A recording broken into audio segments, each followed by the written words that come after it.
एक बार गौतम बुद्ध से उनके एक शिष्य ने पूछा, गुरुजी कर्म क्या है। महात्मा गौतम बुद्ध ने कहा कि कर्म को समझाने के लिए मैं तुम्हें एक कहानी सुनाता हूँ। इस कहानी से तुम समझ जाओगे कि कर्म क्या है। उन्होंने कहा, बुंदेल शहर में एक राजा राज्य करता था। एक दिन वो राजा अपने घोड़े पर सवार होकर राज्य के भ्रमण करने के लिए निकला था। भ्रमण करने के बाद वह एक दुकान के सामने आकर रुक गया। रुकने के बाद राजा ने अपने मंत्री से कहा, मंत्री जी मालूम नहीं क्यों, लेकिन लगता है इस दुकानदार को कल ही फांसी की सजा दे दूं या फिर इसे मृत्यु दंड दे दूं। मंत्री राजा से इसका कारण पूछ पाते इससे पहले ही राजा आगे बढ़ गए। मंत्री जी ने इस बात का कारण पता करने के लिए अगली सुबह भेष बदला और आम जनता का रूप लेकर वह उस दुकानदार के पास जा पहुंचे। वह दुकानदार चंदन की लकड़ी बेचने का काम करता था। मंत्री ने दुकानदार से पूछा कि उसका काम कैसा चल रहा है। तब दुकानदार ने बताया कि उसका बहुत बुरा हाल है।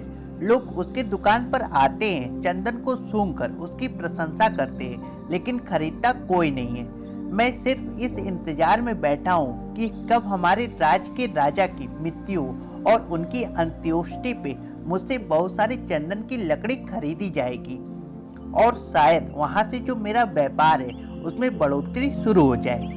मंत्री जी को तब जाकर ये बात समझ में आई कि यही वो विचार है जिसने राजा के मन को नकारात्मक किया है। वो मंत्री बहुत बुद्धिमान था। उसने सोचा कि क्यों न मैं इससे कुछ चंदन की लकड़ियां खरीद लूं। यह सुनकर जो दुकानदार था वो बहुत खुश हुआ और उसने सोचा कि चलो कुछ तो लकड़ियां बिकी। उसने चंदन की लकड़ी को कागज में अच्छी तरह से लपेटा और पैकिंग करके वो लकड़ी मंत्री को दे दी। मंत्री अगली सुबह चंदन की लकड़ी लेकर राजा के दरबार में पहुंचा और राजा से कहा कि महाराज, वो जो दुकानदार है उसने आपके लिए तोहफे में कुछ चंदन की लकड़ियां भेजी है। ये सुनकर राजा बहुत खुश हुए और मन ही मन सोचने लगे कि मैं बेकार ही उस दुकानदार के बारे में गलत सोच रहा था। उसने चंदन की लकड़ियों को हाथ में ले लिया और उसे बहुत ही अच्छी सुगंध आ रही थी।